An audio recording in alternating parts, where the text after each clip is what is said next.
আমি সালমান শাহর জন্য যে আমার অন্তরে কতটা ব্যথা আমি সেটাও প্রকাশ করতে পারবো না। সামিরাকে অ্যারেস্ট করা রিমান্ডে নিলে আশা করছি সকল তথ্য বেরিয়ে যাবে। আমি সালমান শাহর কেমন ভক্ত সেটা আমি বলে বোঝাতে পারবো না ভাইয়া। শুধু আমি এতটুকুই জানি আমি সালমান শাহকে ভালোবাসি। আসলে আমরা মূলত দাবিতে এসে আমাদের একটাই দাবি, যেন সামিরাকে অ্যারেস্ট করা হোক এবং অবিলম্বে দ্রুত গতিতে আমরা এর একটা নিষ্পত্তি চাইছি। 29টি বছর অপেক্ষা করেছি, আজ 29টা বছর ধরে ভক্তরা রাজপথে লড়াই করেছে নিঃস্বার্থভাবে এবং আজও পর্যন্ত শুধু আমাদের একটাই দাবি, খুনি সামিরার শাস্তি হোক। তার একটা শাস্তি হলে অন্তত পক্ষে বিশ্বের যে লাখো কোটি মহিলা আছে তারা আজ কলঙ্কিত, আমরা কলঙ্ক মুক্ত হতে চাই। সামিরাকে অ্যারেস্ট করা রিমান্ডে নিলে আশা করছি সকল তথ্য বেরিয়ে যাবে। কারণ একটা জিনিস আপনারা খেয়াল করবেন, একটা ছেলে যখন মারা যায় তখন একটা মেয়ের সমস্ত মানুষগুলো তার পরিবারের সবাইকে অ্যারেস্ট করা হয়।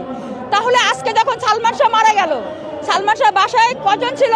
আবুল ছিল, মনোয়ারা ছিল, ডলি ছিল। তাহলে পরের দিন সকাল হতে না হতেই সামিরা নিখোঁজ। কেন আবুল, মনোয়ারা, ডলিকে সামিরা তার নিজের জিম্মায় রাখলো? তারা যদি খুনি না হবে, তারা যদি খুন না করবে, আর সালমান শাহ যদি আত্মহত্যা করবে, তার প্রমাণ কি? তারা কেন পালিয়ে গেল?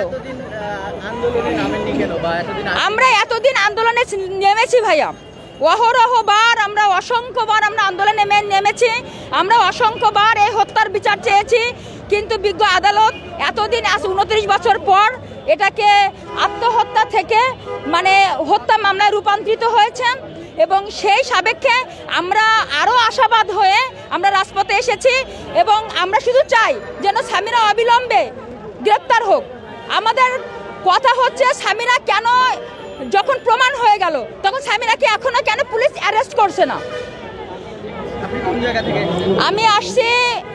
আমি যশোর থেকে এসেছি, ঢাকায় আমি যাত্রাবাড়ি আছি।